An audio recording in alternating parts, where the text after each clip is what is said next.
안녕하세요. 한영숙 목사입니다. 오늘 본문인 마태복음 1장 18절부터 21절까지의 말씀을 읽겠습니다.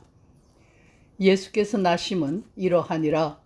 그 모친 마리아가 요셉과 정혼하고 동거하기 전에 성령으로 잉태된 것이 나타났더니 그 남편 요셉은 의로운 사람이라 저를 드러내지 아니하고 가만히 끊고자 하여 이 일을 생각할 때에 주의 사자가 현몽하여 가로되 다윗의 자손 요셉아 네 아내 마리아 데려오기를 무서워 말라. 저에게 잉태된 자는 성령으로 된 것이라. 아들을 낳으리니 이름을 예수라 하라. 이는 그가 자기 백성을 저희 죄에서 구원할 자이심이라 하니라. 인간의 상식으로는 감당하기 어려운 이야기를 마태는 과감하게 선포하고 있습니다. 요셉의 아들이라고 불린 예수는 사실은 요셉의 아들이 아니라 하나님의 아들이라고 선언합니다. 그것도 그의 출생부터 그러했다고 말입니다. 요셉과 정혼한 마리아가 결혼도 하기 전에 임신을 했기 때문입니다. 이 얘기를 자세히 읽으면 참으로 의아한 생각이 듭니다. 왜 요셉이라는 인물을 이토록 부각시키고 있는지, 요셉에 관한 언급이 없다면 하나님의 아들 예수의 탄생을 보도할 수 없다는 말인지, 동정녀 마리아에게 성령으로 잉태된 사실만 보도하면 안 되는지, 왜 요셉이라는 인물을 등장시켜서 독자를 곤혹스럽게 하는지를 질문하게 됩니다. 예수의 탄생을 위하여 요셉이 역할을 한 것이 없기 때문에 요셉의 등장이 이상하게 여겨지는 것입니다. 만약 요셉처럼 선량하고 침착하게 남의 허물을 덮어줄 줄 아는 착한 사람이 되라는 권고를 하려는 것이 본문의 의도라고 한다면 하나님의 아들 예수를 증거하겠다는 마태의 의도는 찾아볼 수 없게 됩니다. 마태가 예수를 다윗의 자손인 요셉의 아들이라고 강조하는 데는 이유가 있습니다. 다윗은 아브라함의 자손으로 야곱의 12아들 중 하나인 유다의 후손입니다. 아브라함과 다윗으로 대표되는 계보는 혈통이나 종족의 차원을 넘어서는 의미가 있습니다. 그것은 하나님께서 타락한 인류를 구원하기 위하여 선택하셨던 인간의 계보입니다. 아담 이후로 점점 더 악해지고 범죄하여 죽음의 형벌을 면하지 못하고 고통 속에서 신음하는 인간을 불쌍히 여기셔서 멸망받을 수밖에 없는 죄인을 구원하기 위하여 하나님은 아브라함이라는 한 사람을 선택하셨습니다. 아브라함의 자손을 통하여 인류를 구원하실 뜻을 나타내신 것입니다. 따라서 마태가 예수를 아브라함과 다윗의 자손인 요셉의 아들이었다고 강조한 것은 예수는 죄로 인해 죽을 수밖에 없는 인류를 구원하기 원하신 하나님의 뜻을 성취하기 위하여 오신 분이라는 사실입니다. 이와 동시에 마태는 예수가 요셉의 아들이 아니었다고 증거합니다. 인류를 죄에서 구원할 분이신 예수, 그는 인간인 요셉의 아들일 수가 없기 때문입니다. 아무리 아브라함과 다윗의 후손이라고 하더라도 예수가 인간의 아들이라면 그는 죄인의 피를 물려받게 되고 인간이 가진 죄의 속성을 벗어날 수 없기 때문입니다.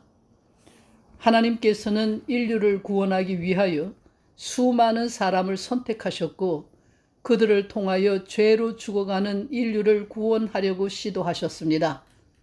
아브라함을 선택하셔서 믿음의 본을 보여주셨고 모세를 보내시어 인간이 지켜야 할 율법을 주셨고 많은 예언자를 보내시어 하나님의 말씀을 새롭게 들려주셨습니다. 그러나 모든 인간은 죄에서 벗어나지 못했습니다. 인간은 모두 치우쳐 범죄했고 결코 의에 이르지 못했습니다. 요셉이 사람들의 눈에는 의롭게 보일지라도 요셉의 의를 가지고 인류를 구원할 수는 없습니다. 요셉의 의는 자기 자신조차도 구원할 수 없습니다. 그는 약혼자의 임신 때문에 고통스러울 수밖에 없었고 그 일로 자신과 약혼자를 둘러싼 이웃의 파멸을 막을 수가 없는 인간입니다. 아브라함도 모세도 다윗도 모두 믿음의 사람이요 의로운 사람이라고 불렸습니다. 그러나 그들 중 어느 하나도 죄 없는 자가 없습니다. 모두 다 범죄했고 흠 없는 사람은 없습니다.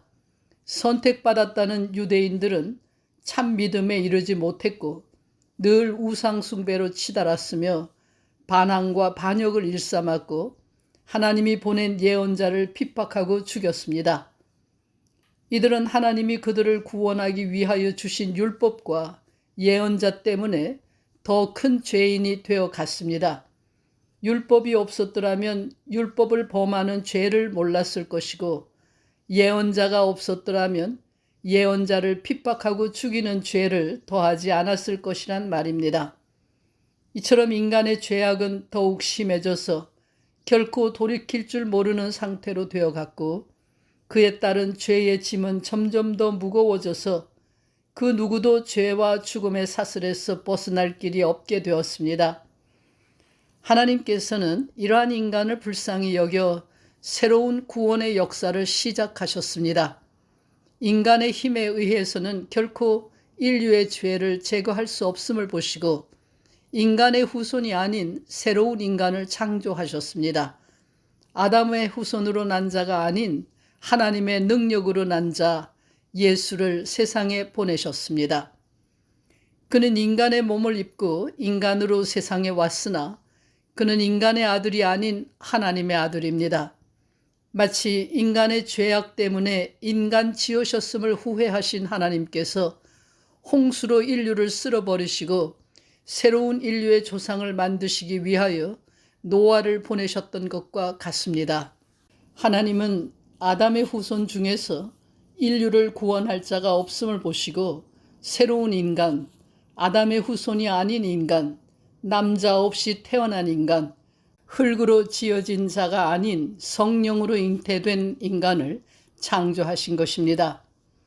예수 그리스도는 흙에서 태어난 자가 아니라 성령으로 태어난 자입니다. 그는 땅에 속한 자가 아니라 하늘에 속한 자입니다.